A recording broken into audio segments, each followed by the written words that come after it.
शान्ताकारं भुजगशयनं पद्मनाभं सुरेशं विश्वधारं गगनसदृशं मेघवर्णं शुभांगं लक्ष्मीकान्तं कमलनयनं योगिहृदानगमयनं वन्दे विष्णु भवभयहरं सर्वलोकैकनाथं। जय श्री कृष्णा। हर हर महादेव। स्वागत है आप सभी का आपके अपने चैनल हमारे संस्कार में। आज हम आपके लिए लेकर आए हैं कार्तिक मास की कथा अध्याय 21। लेकिन उससे पहले आप सभी से निवेदन है, जो भी चैनल पर नए हैं चैनल को सब्सक्राइब करें, वीडियो को लाइक करें, ज़्यादा से ज़्यादा शेयर करें, बेल आइकन को भी अवश्य ही दबाएं। कमेंट्स बॉक्स में जय श्री कृष्ण हर हर महादेव अवश्य ही लिखें। परम पिता परमेश्वर की कृपा आप सभी पर हमेशा बनी रहे। आइए अब हम आपको सुनाते हैं आज का आगे का वृतांत। श्री ब्रह्मा जी कहते हैं, जो पुरुष कार्तिक मास में प्रतिदिन पुरुष सूक्त के मंत्रों के द्वारा अथवा 5 रात्रि आगम में बताई हुई विधि के अनुसार भगवान विष्णु का पूजन करता है, वह मोक्ष का अधिकारी बनता है। जो कार्तिक में ओम नमो नारायणाय इस मंत्र से श्री हरि की आराधना और पूजा करता है, वह सभी प्रकार के नरक के दुखों से मुक्त होकर, रोग शोक से रहित होकर बैकुंठ धाम को प्राप्त करता है। कार्तिक मास में जो मनुष्य विष्णु सहस्त्र नाम तथा गजेंद्र मोक्ष का पाठ करता है, उसका फिर संसार में जन्म नहीं होता, यानी आवागमन से उसकी मुक्ति हो जाती है। हे सुवर्त, जो कार्तिक मास में रात्रि के पिछले प्रहर में भगवान की स्तुति का गान करता है, वह पितरों के सहित श्वेत द्वीप में निवास करता है। आषाढ़ के शुक्ल पक्ष में एकादशी तिथि को शंखासुर दैत्य मारा गया, इसीलिए उसी दिन से आरंभ करके भगवान 4 मास तक क्षीर सागर में शयन करते हैं और कार्तिक शुक्ल एकादशी को वे जागते हैं।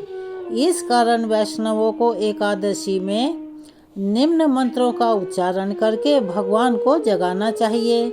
भगवान को जगाने का मंत्र इस प्रकार है: उतस्य गोविंद उतस्य गरुड़ ध्वज उतस्य कमला कांत त्रिलोक्यम मंगलम कुरु।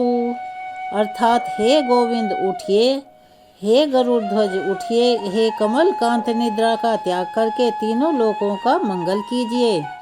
ऐसा करके प्रातःकाल शंख और नगाड़े आदि बजवाएं, वीणा वेणु और मृदंग आदि के मधुर ध्वनि के साथ नृत्य गीत यानी कीर्तन आदि करें। देवेश्वर भगवान श्री विष्णु को उठाकर उनकी पूजा करें और शाम के समय तुलसी की वैवाहिक विधि को संपन्न करें, यानी तुलसी विवाह करें। वर्ष भर की सभी एकादशियां पवित्र और पावन मानी जाती हैं। विशेष रूप से कार्तिक की एकादशी तो परम पुण्यमयी मानी गई है। उत्तम बुद्धि वाला मनुष्य वृद्ध माता पिता का विधि विधान पूर्वक पूजन करके अपनी स्त्रियों के साथ भगवान विष्णु के प्रसाद को भक्षण करें, यानी ग्रहण करें। जो इस प्रकार की विधि विधान से द्वादशी व्रत का अनुष्ठान करता है, वह मनुष्य उत्तम सुखों का भोग करके अंत में मोक्ष को प्राप्त होता है।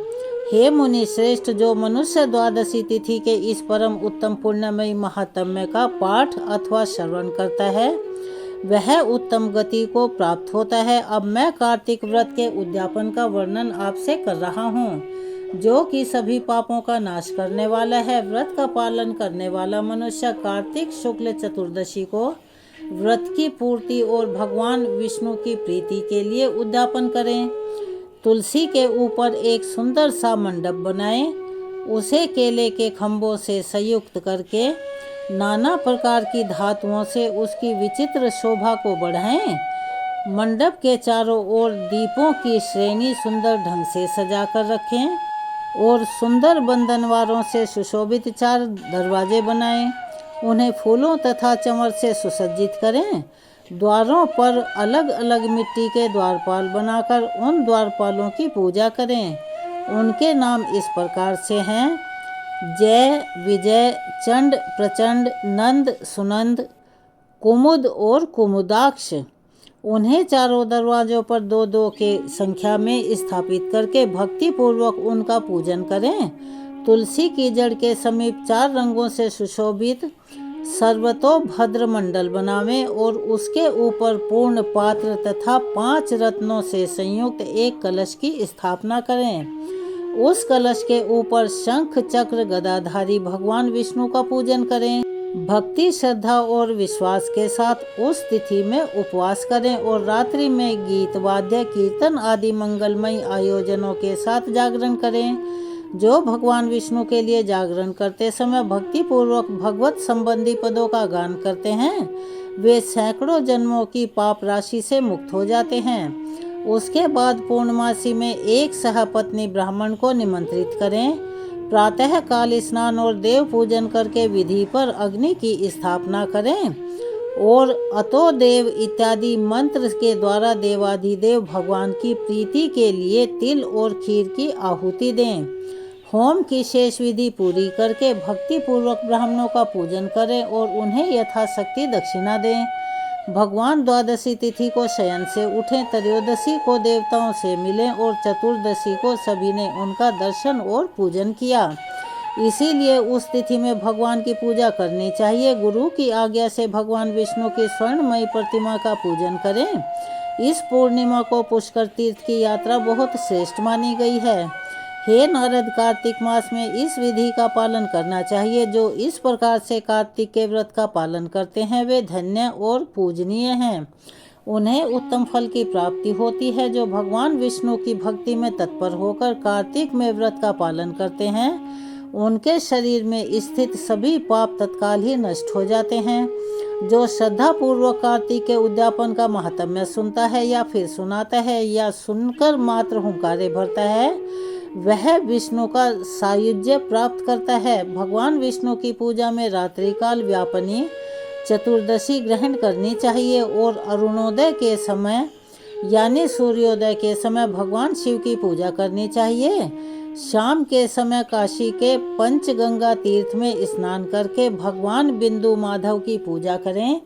पहले विष्णु कांची में स्नान करके भगवान अनंत सेन की पूजा करें। फिर रुद्र कांची में स्नान करके ओंकारेश्वर के अग्नि तीर्थ में नहाकर भगवान नारायण की ऋतोदिक में स्नान करके केदारेश्वर की प्रयाग की यमुना में नहाकर भगवान वेणी माधव की और फिर गंगा जी में स्नान करके संगमेश्वर की पूजा करें।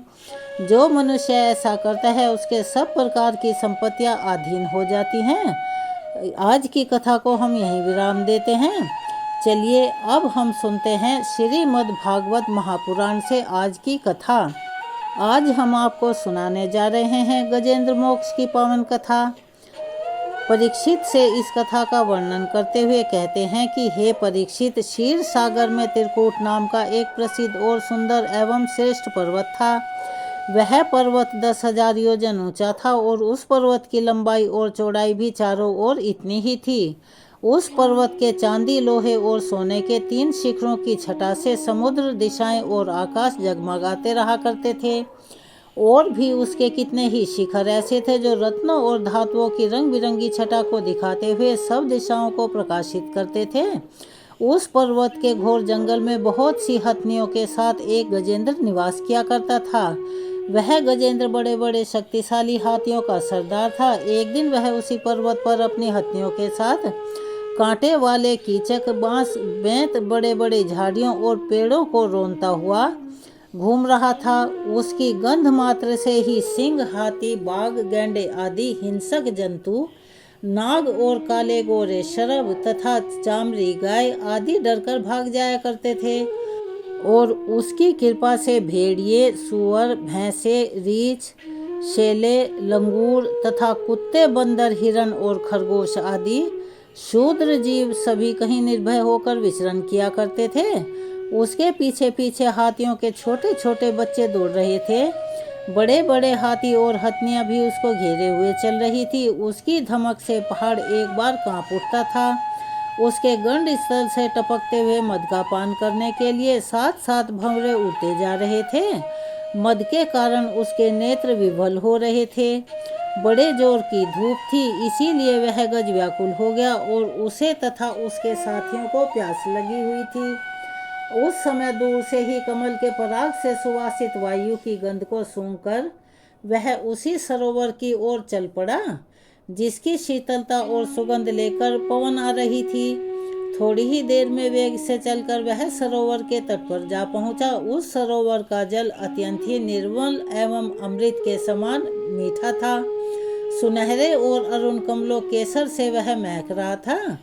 गजेंद्र ने पहले तो उसमें घुसकर अपनी सूंड से उठाकर जी भर करके जल पिया और फिर उस जल में स्नान करके अपनी थकन मिटाई। गजेंद्र गृहस्थ पुरुषों की भांति मोहग्रस्त होकर अपनी सूंड से जल के फव्वारे छोड़ छोड़कर अपने साथ की हथनियों और बच्चों को नहलाने लगा। उनके मुंह में सूंड डालकर उनको जल पिलाने लगा। भगवान की माया से मोहित हुआ गजेंद्र बड़ा उन्मत्त हो रहा था। उस बेचारे को इस बात का पता ही नहीं था कि उसके उस सिर पर बहुत बड़ी विपत्ति मंडरा रही है। हे परीक्षित, गजेंद्र जिस समय इतना उन्मत्त हो रहा था, उसी समय प्रारब्ध की प्रेरणा से एक बलवान ग्रह यानी मगरमच्छ ने क्रोध में भरकर उसका पैर पकड़ लिया। इस प्रकार अकस्मात विपत्ति में पड़कर उस बलवान गजेंद्र ने अपनी शक्ति के अनुसार अपने को छुड़ाने की बड़ी चेष्टा की, किंतु नहीं छुड़ा पाया। दूसरे हाथी हथनियों ने और उनके बच्चों ने देखा कि उनके स्वामी को एक बलवान ग्रह ने यानी कि मगरमच्छ ने बड़े वेग से खींच लिया है और वे बहुत घबरा रहे हैं। उन्हें बड़ा दुख हुआ, वे बड़ी विकलता से चिंगारने लगे। बहुतों ने तो उसे सहायता पहुंचाकर जल से बाहर निकाल लेना चाहा, किंतु इसमें वे भी असमर्थ रहे, वो नहीं कर पाए। गजेंद्र और ग्रह अपनी अपनी पूरी शक्ति लगाकर आपस में भिड़े हुए थे। कभी गजेंद्र ग्रह को बाहर खींच लाता और कभी ग्रह गजेंद्र को पानी के भीतर ले जाता। हे परीक्षित, इस प्रकार से उनको लड़ते लड़ते 1000 वर्ष बीत गए और दोनों ही जीते रहे। यह घटना देखकर देवता भी आश्चर्यचकित हो गए। फिर अंत में बहुत दिनों तक बार बार जल में खींचे जाने से गजेंद्र का शरीर स्थिर पड़ गया, यानी उसकी शक्ति कमजोर हो गई। ना तो उसके शरीर में अब बल रह गया था और ना ही उसके मन में कोई उत्साह था। उसकी शक्ति भी अब क्षीण हो गई थी। इधर ग्रह तो जलचर ही ठहरा, इसीलिए ग्रह की शक्ति क्षीण होने के स्थान पर बहुत बढ़ गई थी। वह बड़े उत्साह के साथ और भी अधिक बल लगाकर गजेंद्र को अब पानी के भीतर खींचने लगा। इस प्रकार उस देह अभिमानी गजेंद्र के प्राण अकस्मात ही संकट में पड़ गए और अपने को छुड़ाने में सर्वथा वह असमर्थ हो गया। बहुत देर तक उसने अपने छुटकारे के लिए उपाय पर विचार किया। अंत में वह इस निर्णय पर पहुंचा कि यह ग्रह विधाता की फांसी ही है, इसमें फंसकर मैं आतुर हो रहा हूँ। जब मुझे मेरे बराबर के हाथी भी इस विपत्ति से नहीं उबार सके, तो यह बेचारी हथनियाँ कैसे छुड़ा सकती हैं। इसीलिए अब मैं संपूर्ण विश्व के एकमात्र आश्रय उन भगवान की ही शरण लेता हूँ। काल पड़ा बली है, यह सांप के समान बड़े ही प्रचंड वेग से सबको निगल जाने के लिए दौड़ता रहता है। इससे अत्यंत भयभीत होकर जो कोई भगवान की शरण में चला जाता है, उसे वे प्रभु अवश्य बचा लेते हैं। उनके भय से भयभीत होकर मृत्यु भी अपना काम ठीक ठीक पूरा करती है।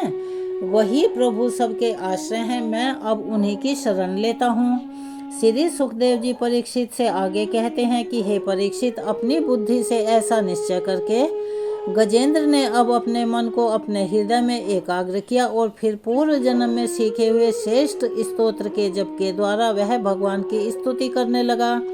स्तुति करते हुए गजेंद्र ने कहा, जो जगत के मूल कारण है और सबके हृदय में पुरुष के रूप में विराजमान है एवं समस्त जगत के एकमात्र स्वामी हैं, जिनके कारण इस संसार में चेतना का विस्तार होता है, उन भगवान को मैं नमस्कार करता हूँ। प्रेम से मैं उनका ध्यान करता हूँ। यह संसार उन्हीं में स्थित है, उन्हीं की सत्ता से प्रतीत हो रहा है। वे ही इसमें व्याप्त हो रहे हैं और स्वयं वे ही इसके रूप में प्रकट हो रहे हैं। यह सब होने पर भी वे इस संसार और इसके कारण प्रकृति से सर्वथा परे हैं। उन स्वयं प्रकाश स्वयं सिद्ध सतात्मक भगवान की मैं शरण ग्रहण करता हूँ। यह विश्व प्रपंच उन्हीं की माया से उनमें अध्यस्त है। यह कभी प्रतीत होता है तो कभी नहीं होता, परंतु उनकी दृष्टि ज्यों की त्यों एक सी रहती है। वे इसके साक्षी हैं और इन दोनों को ही वे देखते रहते हैं। वे सबके मूल हैं और अपने मूल भी वही हैं। कोई दूसरा उनका कारण नहीं है। वे ही समस्त कार्य और कारणों से अतीत प्रभु मेरी रक्षा करें। प्रलय के समय लोकपाल और इन सब के कारण संपूर्ण रूप से नष्ट हो जाते हैं। उस समय केवल अत्यंत घना और गहरा अंधकार ही अंधकार रहता है, परंतु अनंत परमात्मा उससे सर्वथा परे विराजमान रहते हैं। वे ही प्रभु मेरी रक्षा करें। उनकी लीलाओं का रहस्य जानना बड़ा ही कठिन है। वे नट की भांति अनेकों वेश धारण करते हैं। उनका वास्तविक स्वरूप क्या है ना तो देवता जानते हैं, ना ही ऋषि मुनि जानते हैं। फिर दूसरा ऐसा कौन प्राणी है जो वहां तक जा सके और उसका वर्णन कर सके। वे ही प्रभु मेरी रक्षा करें, जिनके परम मंगलमयी स्वरूप का दर्शन करने के लिए महात्मा लोग संसार के समस्त आसक्तियों का परित्याग कर देते हैं और वन में जाकर अखंड भाव से ब्रह्मचर्य आदि अलौकिक व्रतों का पालन करते हैं तथा अपने आत्मा को सबके हृदय में विराजमान देखकर स्वाभाविक ही सबकी भलाई करते हैं। वे ही मुनियों के सर्वस्व भगवान मेरे सहायक हैं। वे ही मेरी गति हैं, ना उनके जन्म कर्म है और ना रूप हैं। फिर भी उनके संबंध में गुण और दोष की तो कल्पना कैसे की जा सकती है। फिर भी विश्व की सृष्टि और संहार करने के लिए समय समय पर वे उन्हें अपनी माया से स्वीकार करते हैं। उन्हें अनंत शक्तिमान सर्व ऐश्वर्यमयी पर ब्रह्म परमात्मा को मैं नमस्कार करता हूँ। वे अरूप होने पर भी बहुरूपीय हैं। उनके कर्म अत्यंत आश्चर्यमयी हैं और उनके चरणों में मैं नमस्कार करता हूँ। स्वयं प्रकाश सबके साक्षी परमात्मा को मैं नमस्कार करता हूँ, जो मन वाणी और चित्त से अत्यंत दूर हैं। उन परमात्मा को मैं नमस्कार करता हूँ। विवेकी पुरुष कर्म संन्यास अथवा कर्म समर्पण के द्वारा अपना अंतःकरण शुद्ध करके जिन्हें प्राप्त करते हैं तथा जो स्वयं तो नित्य मुक्त परमानंद एवं ज्ञान स्वरूप हैं, दूसरों को मुक्ति देने की सामर्थ्य भी केवल उन्हीं में है। उन प्रभु को मैं नमस्कार करता हूँ जो सत्व रज तम इन तीन गुणों का धर्म स्वीकार करके क्रमशः शांत धीर और मूढ़ अवस्था भी धारण करते हैं। उन भेद रहित संभाव से स्थित एवं ज्ञान घन प्रभु को मैं बारंबार प्रणाम करता हूँ। आप सबके स्वामी समस्त क्षेत्रों के एकमात्र ज्ञाता एवं सर्व साक्षी हैं।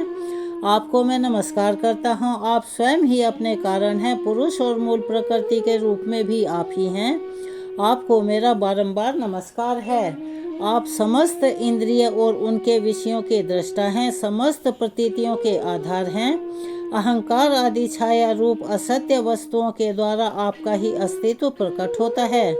समस्त वस्तुओं की सत्ता के रूप में केवल आप ही हैं। मैं आपको नमस्कार करता हूँ। आप सबके मूल कारण हैं। आपको कोई कारण नहीं है तथा कारण होने पर भी आप में विकार या परिणाम नहीं होता, इसीलिए आप अनोखे कारण हैं।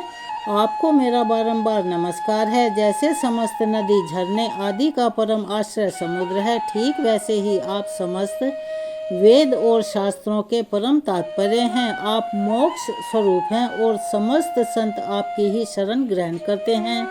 अतः आपको मैं नमस्कार करता हूँ। जैसे यज्ञ के काष्ठ अग्नि में अग्नि गुप्त रहती है, ठीक वैसे ही आपने अपने ज्ञान के गुणों की माया से ढक रखा है। गुणों में शोभ होने पर उनके द्वारा विविध प्रकार की सृष्टि रचना का आप संकल्प करते हैं। जो लोग कर्म संन्यास अथवा कर्म समर्पण के द्वारा आत्म तत्व की भावना करके वेद शास्त्रों से ऊपर उठ जाते हैं, उनके आत्मा के रूप में आप स्वयं ही प्रकाशित होते हैं। आपको मैं नमस्कार करता हूँ। जैसे कोई दयालु पुरुष फंदे में पड़े हुए पशु का बंधन काट दे, ठीक वैसे ही आप मेरे जैसे शरणागतों की फांसी काट देते हैं। आप नित्य मुक्त हैं, परम करुणामयी हैं और भक्तों का कल्याण करने में आप कभी भी आलस नहीं करते। आपके चरणों में मेरा नमस्कार है। समस्त प्राणियों के हृदय में अपने अंश के द्वारा अंतरात्मा के रूप में आप हमेशा तैयार होते हैं। आप सर्व ऐश्वर्यपूर्ण एवं अनंत हैं। मैं आपको नमस्कार करता हूँ। जो लोग शरीर, पुत्र, गुरुजन, गृह, संपत्ति और स्वजनों में आसक्त हैं उन्हें आपकी प्राप्ति अत्यंत कठिन है, क्योंकि आप स्वयं गुणों की आसक्ति से रहित हैं। जीवन मुक्त पुरुष अपने हृदय में आपका निरंतर चिंतन करते रहते हैं। उन सर्व ऐश्वर्य पूर्ण ज्ञान स्वरूप भगवान को मैं नमस्कार करता हूँ। धर्म, अर्थ, काम और मोक्ष की कामना से मनुष्य उन्हीं का भजन करके अपनी अभीष्ट वस्तु प्राप्त कर लेते हैं। इतना ही नहीं, वे उनको सभी प्रकार का सुख देते हैं और अपने ही जैसा अविनाशी पार्षद शरीर भी देते हैं। वे ही परम दयालु प्रभु मेरा उद्धार करें, जिनके अनन्य प्रेमी भक्तजन उन्हीं की शरण में रहते हुए उनसे किसी भी वस्तु की, यहाँ तक कि मोक्ष की भी इच्छा नहीं करते, केवल उनकी परम दिव्य मंगलमयी लीलाओं का गान करते हुए आनंद के समुद्र में लीन रहते हैं। जो अविनाशी, सर्वशक्तिमान, अव्यक्त, इंद्रियातीत और अत्यंत सूक्ष्म हैं, जो अत्यंत निकट रहने पर भी बहुत दूर जान पड़ते हैं, जो आध्यात्मिक योग अर्थात ज्ञान योग या भक्ति योग के द्वारा प्राप्त होते हैं, उन्हीं आदि पुरुष अनंत एवं परिपूर्ण पर ब्रह्म परमात्मा की मैं स्तुति करता हूँ, जिनकी अत्यंत छोटी कला से अनेकों नाम रूप के भेद से युक्त ब्रह्मा आदि देवता, वेद और चराचर लोकों की सृष्टि हुई है। जैसे धधकती हुई आग से लिपटे हुए प्रकाशमान सूर्य से उनकी किरणें बारंबार निकलती और लीन होती रहती हैं, ठीक वैसे ही जिन स्वयं प्रकाश परमात्मा से बुद्धि, मन, इंद्रिय और शरीर, जो गुणों के प्रभाव रूप हैं, बार बार प्रकट होते हैं और लीन हो जाते हैं, वे भगवान ना देवता हैं ना असुर हैं। वे मनुष्य और पशु पक्षी भी नहीं हैं, ना वे स्त्री हैं, ना वे पुरुष हैं, ना वे नपुंसक हैं। वे कोई साधारण या असाधारण प्राणी भी नहीं है, ना वे गुणी हैं, ना वे कर्म हैं, ना ही वे कार्य हैं, ना ही कारण है। सबका निषेध हो जाने पर जो कुछ बचा रहता है वही उनका स्वरूप है तथा वे ही सब कुछ हैं। वे ही परमात्मा मेरे उद्धार के लिए प्रकट हों। मैं जीना नहीं चाहता। यह हाथी की योनि बाहर और भीतर सभी ओर से अज्ञान रूप आवरण से ढकी हुई है। इसको रखकर भला करना ही क्या है। मैं तो आत्म प्रकाश को ढकने वाले उस अज्ञान रूपी आवरण से छूटना चाहता हूँ, जो काल कर्म से अपने आप नहीं छूट सकता, जो केवल भगवत कृपा अथवा तत्व ज्ञान के द्वारा ही नष्ट होता है। इसीलिए मैं उन पर ब्रह्म परमात्मा की शरण में हूँ, जो विश्व रहित होने पर भी विश्व के रचयिता और विश्व स्वरूप हैं, साथ ही जो विश्व की अंतरात्मा के रूप में विश्व रूप सामग्री से क्रीड़ा भी करते हैं। उस अजन्मा परम पद स्वरूप ब्रह्मा को मैं नमस्कार करता हूँ। योगी लोग योग के द्वारा कर्म की वासना और कर्म फल को भस्म करके अपने योग शुद्ध हृदय में जिन योगेश्वर भगवान का साक्षात्कार करते हैं, उन प्रभु को मैं नमस्कार करता हूँ। हे प्रभु, आपकी तीन शक्तियाँ सत्व, रज और तम के राग आदि वेग असह्य हैं। समस्त इंद्रियों और मन के विषयों के रूप में भी आप ही प्रतीत हो रहे हैं। इसीलिए जिनकी इंद्रियां वश में नहीं है, वे तो आपकी प्राप्ति का मार्ग भी नहीं पा सकते। आपकी शक्ति अनंत है, आप शरणागत वत्सल हैं। आपको मैं बारंबार नमस्कार करता हूँ। आपकी माया अहम बुद्धि से आत्मा का स्वरूप ढक गया है, इसी से यह जीव अपने स्वरूप को नहीं जान पाता है। आपकी महिमा अपार है। उस सर्वशक्तिमान एवं माधुरी निधि भगवान की मैं शरण में हूँ। श्री सुखदेव जी आगे कहते हैं कि हे परीक्षित, गजेंद्र ने बिना किसी भेदभाव के निर्मिष रूप से भगवान की स्तुति की थी। इसीलिए भिन्न भिन्न नाम और रूप को अपना स्वरूप मानने वाले ब्रह्मा आदि देवता भी उसकी रक्षा करने के लिए नहीं आए। उस समय सर्वात्मा होने के कारण सर्ववेद स्वरूप स्वयं भगवान श्री हरि प्रकट हो गए। जब श्री हरि प्रकट हो गए, विश्व के एकमात्र आधार भगवान ने देखा कि गजेंद्र अत्यंत पीड़ित हो रहा है, यानी मुसीबत में है। अतः उसकी स्तुति को सुनकर वेदमयी गरुड़ पर सवार होकर चक्रधारी भगवान बड़ी शीघ्रता से वहां के लिए चल पड़े, जहां पर गजेंद्र अत्यंत ही संकट में था। उसके साथ स्तुति करते हुए देवता भी वहां पर आए। सरोवर के भीतर बलवान ग्रह ने गजेंद्र को पकड़ रखा था और वह अत्यंत ही व्याकुल हो रहा था। जब उसने देखा कि आकाश में गरुड़ पर सवार होकर हाथ में चक्र को लिए हुए भगवान श्री हरि वहां आ रहे हैं, तब वह अपने स्वर्णमयी कमल का एक सुंदर पुष्प लेकर उस गजेंद्र ने ऊपर की ओर उठाए और बड़े ही कष्ट से वह बोला। गजेंद्र श्री हरि से कहने लगा, हे नारायण, हे जगत गुरु, हे भगवान, मैं आपको नमस्कार करता हूँ। जब भगवान ने देखा कि गजेंद्र अत्यंत दुखी हो रहा है, तब वे एक बार गरुड़ को छोड़कर कूद पड़े और कृपा करके गजेंद्र के साथ ही ग्रह को भी बड़ी शीघ्रता से सरोवर से बाहर निकाल लाए। फिर सब देवताओं के सामने ही भगवान श्री हरि ने चक्र से ग्रह का मुंह फाड़ डाला और गजेंद्र को ग्रह से छुड़ा लिया। श्री सुखदेव जी कहते हैं कि हे परीक्षित, उस समय ब्रह्मा, शंकर आदि देवता, ऋषि और गंधर्व श्री हरि भगवान के इस कार्य की प्रशंसा करने लगे तथा उनके ऊपर फूलों की वर्षा करने लगे। स्वर्ग में दुदुम्बियां बजने लगी, गंधर्व नाचने गाने लगे, ऋषि चारण और सिद्धगण भगवान पुरुषोत्तम की स्तुति करने लगे। उधर वह ग्रह तुरंत ही परम आश्चर्यमय दिव्य शरीर से संपन्न हो गया। यह ग्रह इसके पहले हु नाम का एक श्रेष्ठ गंधर्व था। देवल के श्राप से उसे यह गति प्राप्त हुई थी। अब भगवान की कृपा से वह ग्रह योनि से मुक्त हो गया। उसने सर्वेश्वर भगवान के चरणों में सिर रखकर उनको प्रणाम किया और इसके बाद भगवान के सुयश का गान करने लगा। वास्तव में अविनाशी भगवान ही सर्वश्रेष्ठ कीर्ति से संपन्न हैं। उन्हीं के गुण और मनोहर लीलाएं गान करने योग्य हैं। भगवान की कृपा पूर्ण स्पर्श से उस ग्रह के सारे पाप ताप नष्ट हो गए। उसने भगवान की परिक्रमा करके उनके चरणों में प्रणाम किया। फिर सभी के देखते ही देखते अपने लोक की यात्रा की। उधर गजेंद्र भी भगवान का स्पर्श प्राप्त होते ही अज्ञान के बंधन से मुक्त हो गया। उसे भगवान का ही रूप प्राप्त हो गया। वह पीताम्बरधारी एवं चतुर्भुज बन गया। गजेंद्र पूर्व जन्म में द्रविड़ देश का पांड्यवंशी राजा था। उसका नाम इंद्रधुम्न था। वह भगवान का एक श्रेष्ठ उपासक एवं अत्यंत ही यशस्वी था। एक बार राजा इंद्रधुम्न राजपाट को छोड़कर मल्य पर्वत पर रहने लगे। उन्होंने जटाएं बढ़ा ली, तपस्वी का वेश धारण कर लिया। एक दिन स्नान के बाद पूजा के समय मन को एकाग्र करके एवं मौन व्रती होकर वे सर्वशक्तिमान भगवान की आराधना कर रहे थे। उसी समय दैव योग से परम यशस्वी अगस्त मुनि अपने शिष्य मंडली के साथ वहां पर आ पहुंचे। उन्होंने देखा कि वह प्रजापालन और गृहस्थोचित अतिथि सेवा आदि का धर्म का परित्याग करके तपस्वियों की तरह एकांत में चुपचाप बैठकर उपासना कर रहा है। इसीलिए वे राजा इंद्रधुम्न पर बड़े ही क्रोधित हो गए। उन्होंने राजा को श्राप दिया। कहा कि इस राजा ने गुरुजनों से शिक्षा नहीं ग्रहण की है। अभिमान वश परोपकार से निवृत्त होकर अब यह मनमानी कर रहा है। ब्राह्मणों का अपमान करने वाला यह हाथी के समान जड़ बुद्धि है। इसीलिए इसे वही घोर अज्ञानमय हाथी की योनि प्राप्त हो जाए। श्री सुखदेव जी कहते हैं कि हे परीक्षित, श्राप एवं वरदान देने में समर्थ अगस्त ऋषि इस प्रकार श्राप देकर अपनी शिष्य मंडली के साथ वहां से चले गए। राजा इंद्रधुम्न ने यह समझकर संतोष किया कि यह उसका प्रारब्ध ही था। इसके बाद आत्मा की विस्मृति करा देने वाली हाथी की योनि उनको प्राप्त हो गई। परंतु भगवान की आराधना का ऐसा प्रभाव था कि हाथी की योनि होने पर भी उन्हें भगवान की याद बनी रही। भगवान श्री हरि ने इस प्रकार गजेंद्र का उद्धार करके उसे अपना पार्षद बना लिया।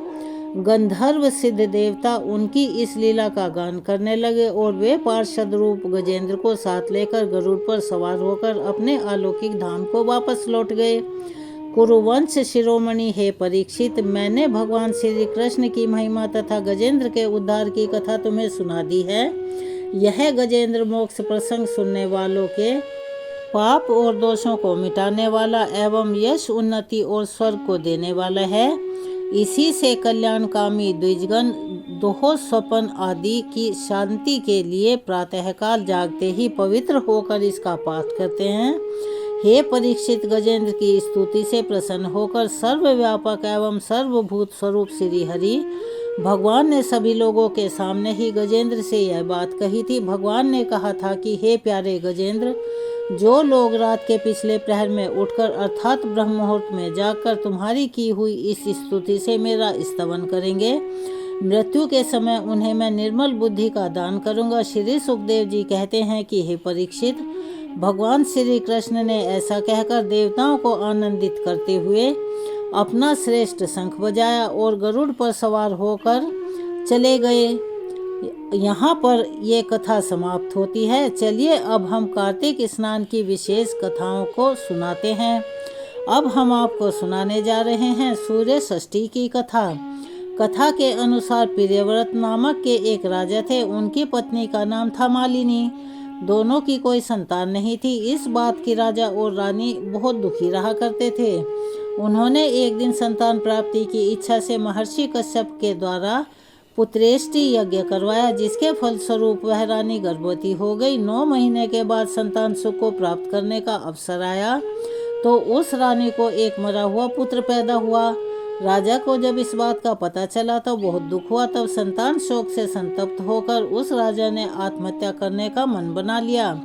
लेकिन जैसे ही राजा ने आत्महत्या करने की कोशिश की तब उनके सामने एक सुंदर देवी प्रकट हुई। उस देवी ने उस राजा से कहा कि मैं षष्ठी देवी हूँ, मैं लोगों को पुत्र का सौभाग्य प्रदान करती हूँ। इसके अलावा जो सच्चे भाव से मेरी पूजा करता है मैं उसके सभी प्रकार की इच्छाओं को पूरा कर देती हूँ। यदि तुम मेरी पूजा करोगे तो मैं तुम्हें पुत्र रत्न प्रदान करूँगी। देवी की इन बातों से प्रभावित होकर राजा अब देवी के कहे अनुसार उन बातों का पालन करने लगा। राजा और उनकी पत्नी ने कार्तिक शुक्ल की षष्ठी तिथि के दिन उन षष्ठी मैया की अर्थात उन छठी मैया की पूरे विधि विधान से पूजा अर्चना की। इस पूजा के फलस्वरूप उस राजा को एक सुंदर पुत्र की प्राप्ति हुई। तभी से छठ का यह पावन पर्व मनाया जाने लगा। छठ व्रत के संदर्भ में एक और पौराणिक कथा है। उसके अनुसार जब पांडव अपना सारा राजपाट जुए में हार चुके थे तब द्रौपदी ने भी इस छठ के व्रत को रखा था। इस व्रत के प्रभाव से द्रौपदी की समस्त इच्छाएं पूर्ण हुई थी और पांडवों को राजपाट वापस मिल गया था। चलिए एक बार मेरे साथ प्यार से बोलिए, छठी माता की जय, धरती माता की जय। एक ब्राह्मणी थी, वह बहुत ही धार्मिक थी। सभी गांव वाले उसका बहुत आदर सम्मान किया करते थे। जो कोई भी गांववासी उसके पास मदद मांगने के लिए आता था वह सबकी मदद करती थी और मन ही मन भगवान का विस्मरण किया करती थी। भगवान की सेवा, पूजा और जरूरतमंदों की सेवा ही उसका परम धर्म था। एक दिन वह ब्राह्मणी मरकर अब भगवान के घर गई। वहां जाकर वह बोली कि मुझे बैकुंठ का रास्ता बता दो। तब स्वर्ग से एक दूत आया और बोला, ब्राह्मणी आपको क्या चाहिए? यह सुनकर वह ब्राह्मणी बोली कि मुझे बैकुंठ का रास्ता बता दो। अब आगे आगे दूत और पीछे पीछे ब्राह्मणी मंदिर तक गए। ब्राह्मणी बहुत धार्मिक महिला थी तो उसने बहुत दान पुण्य कर रखा था। उसे विश्वास था कि उसके लिए बैकुंठ का रास्ता अवश्य खुला होगा। ब्राह्मणी ने वहां जाकर देखा तो वहां पर एक बड़ा सा मंदिर, सोने का सिंहासन, हीरे मोती से जड़ी हुई छतरी थी। चित्रगुप्त जी न्याय सभा में बैठे हुए थे। साक्षात इंद्र के समान शोभा पा रहे थे और न्याय नीति से अपना राज्य संभाल रहे थे। यमराज जी सभी को कर्म के अनुसार दंड दे रहे थे। ब्राह्मणी ने वहां जाकर सबको प्रणाम किया और बोली कि मुझे बैकुंठ जाना है। चित्रगुप्त ने लेखा जोखा देखा और सुनाया। कहा कि ब्राह्मणी, तुमने सब धर्म किए हैं किंतु धरती माता की कहानी नहीं सुनी, इसीलिए तुम्हारे सिर पर धरती माता का कर्ज है। बैकुंठ में तुम कैसे जा पाओगी? ब्राह्मणी बोली, धरती माता की कहानी के क्या नियम है? तब चित्रगुप्त जी ब्राह्मणी से कहने लगे कि इस धरती माता की कहानी को कोई 1 साल सुने अथवा कोई 6 महीने सुने या फिर 7 दिन ही इस कहानी को सुने, फिर इस कहानी का उद्यापन कर दे। धरती माता की इस कहानी को सुनने से जाने अनजाने में किए हुए पाप कर्मों को धरती माता समेट लेती हैं, यानी उनका हरण कर लेती हैं। स्वर्ग लोक में धर्म को ही स्थान प्राप्त है, यहाँ पाप के लिए कोई जगह नहीं है। धरती माता की कहानी पीपल के पेड़ के नीचे बैठकर सुननी चाहिए। यह बात सुनकर ब्राह्मणी ने चित्रगुप्त जी से प्रार्थना की कि मुझे 7 दिन के लिए वापस पृथ्वीलोक पर जाने दो, मैं कहानी सुनकर वापस आ जाऊंगी। तब चित्रगुप्त जी ने उसका लेखा जोखा देकर 7 दिन के लिए उसको पृथ्वी पर वापस भेज दिया। अब ब्राह्मणी जीवित ही पृथ्वी पर आ गई। ब्राह्मणी ने अपने परिवार वालों से आकर कहा कि मैं 7 दिन के लिए धरती माता की कहानी सुनने के लिए वापस आ गई हूँ। इस कथा को सुनने से बड़ा ही पुण्य मिलता है। उसके पश्चात उस ब्राह्मणी ने पीपल के पेड़ के नीचे बैठकर अपने परिवारजनों के सहित 7 दिन धरती माता की कहानी सुनी। 7 दिन पूर्ण होने पर वापस धर्मराज जी का बुलावा आया और ब्राह्मणी को बैकुंठ में श्री हरि के चरणों में स्थान प्राप्त हुआ। जो कोई भी प्राणी धरती माता की कहानी को सुनता है, कहता है, पढ़ता है या मात्र हुंकारे भरता है। मृत्यु के समय सभी पाप कर्म धरती माता हर लेती है, उसके और बैकुंठ में स्थान प्राप्त हो जाता है। तो चलिए एक बार मेरे साथ प्यार से बोलिए, धरती माता की जय। चलिए अब हम आपको सुनाने जा रहे हैं कार्तिक मास में सुनी जाने वाली आंवलिया राजा की कहानी। एक समय की बात है, एक आंवलिया राजा था जो कि प्रतिदिन एक मन सोने के आंवले दान किया करता था और बाद में ही भोजन जीमता था। एक दिन उसके बेटे बहुओं ने देखा कि रोज इतने आंवलों का दान करेंगे तो सारा धन खत्म हो जाएगा, इसीलिए इनका दान बंद करवा देना चाहिए। एक पुत्र आया और राजा से कहने लगा कि पिताजी, आप तो ऐसे आंवलों का दान कर करके सारा धन लुटा देंगे, इसीलिए आप आंवले का दान करना बंद कीजिए। तब राजा और रानी उजाड़ में जाकर बैठ गए, यानी निर्जन वन में चले गए। वहाँ पर आंवलों का दान नहीं कर सके, इसीलिए उन्होंने कुछ खाया पिया भी नहीं। तब भगवान ने सोचा कि अगर हमें इनके सत की लाज नहीं रखी तो दुनिया में कोई नहीं मानेगा।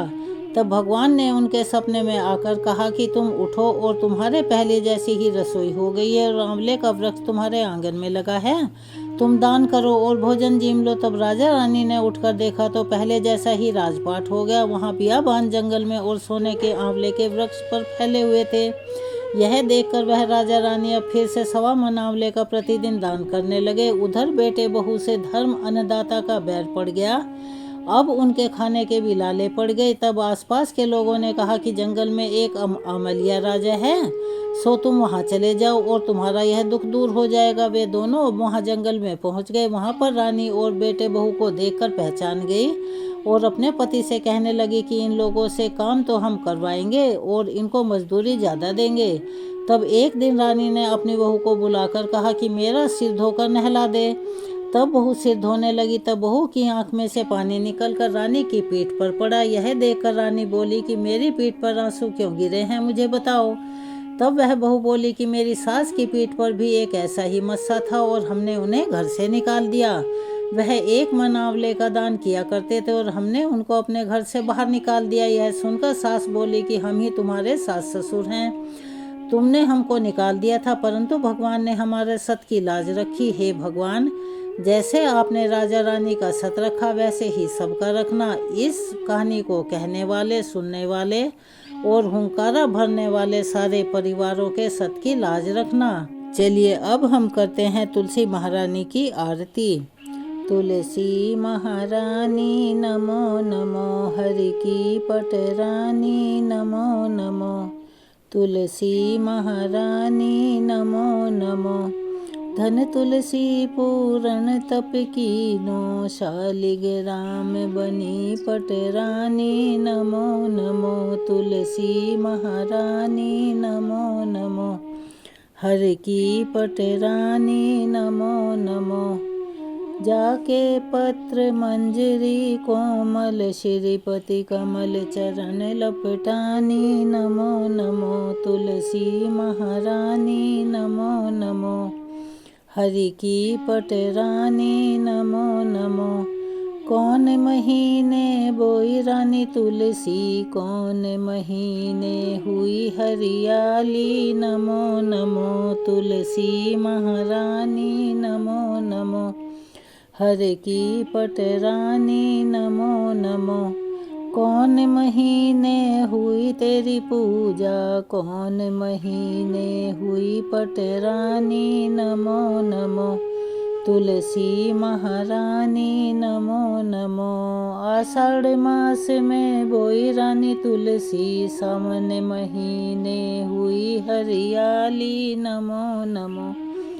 तुलसी महारानी नमो नमो, हरि की पटरानी नमो नमो। कार्तिक मास में हुई तेरी पूजा, मंगसिर मास हुई पटरानी नमो नमो। तुलसी महारानी नमो नमो, हर की पटरानी नमो नमो। धूप दीप नवैध आरती, पुष्पन की वर्षा बरसानी नमो नमो। तुलसी महारानी नमो नमो, हरि की पटरानी नमो नमो। 56 भोग 36 व्यंजन, बिन तुलसी हरि एक न मानी। नमो नमो तुलसी महारानी, नमो नमो। जो तुलसी को सवेरे गाए, श्री कृष्ण के दर्शन पाए। नमो नमो तुलसी महारानी, नमो नमो। हर की पटरानी, नमो नमो। जो तुलसी को दोपहर को गाए, खीर खांड का भोग लगाए। नमो नमो तुलसी महारानी, नमो नमो। हर की पटरानी, नमो नमो। जो तुलसी को सांझ को गाए, श्री कृष्ण की आरती उतारे। नमो नमो तुलसी महारानी, नमो नमो। हरि की पटरानी, नमो नमो। जो तुलसी को रात को गाए, श्री कृष्ण के चरण दबाए। नमो नमो तुलसी महारानी, नमो नमो। हरि की पटरानी, नमो नमो। सब सखी मैया तेरो यश गावें, सब सखी मैया तेरो यश गावें। भक्ति दान दीजे महारानी, नमो नमो तुलसी महारानी, नमो नमो। हरि की पटरानी, नमो नमो तुलसी महारानी, नमो नमो। हरि की पटरानी, नमो नमो। तुलसी माता की आरती यहाँ संपूर्ण होती है। अगर आप चैनल पर नए हैं तो प्लीज़ चैनल को सब्सक्राइब करें, वीडियो को लाइक करें, ज़्यादा से ज़्यादा शेयर करें, बेल आइकन को भी अवश्य ही दबाएं। कमेंट्स बॉक्स में जय श्री कृष्णा हर हर महादेव लिखना ना भूलें। जय हो तुलसी माता की अवश्य ही लिखें। मिलते हैं अगली वीडियो में और नई जानकारियों और कथा के वृतांत के साथ। जब तक के लिए धन्यवाद।